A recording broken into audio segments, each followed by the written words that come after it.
फुलाला रंग आहे का? वास आहे का? काय घेतले? हा, तर पेरूला वास चव आहे का सांग?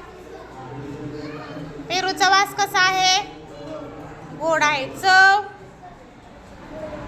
गोड आहे. आणि रंग आहे का पेरूला? कसा रंग आहे? हिरवा रंग आहे. आता क्लासात काय घेतले? शुद्ध पाणी. आता शुद्ध पाण्याला रंग वास चव आहे का बघ? शुद्ध पाण्याला रंग पण नाही, वास पण नाही, चव पण नाही. पिऊन दाखव. चव आहे का पाण्याला? नाही. वास घेऊन दाखव. वास येतो? नाही. रंग आहे का पाण्याचा? नाही. रंग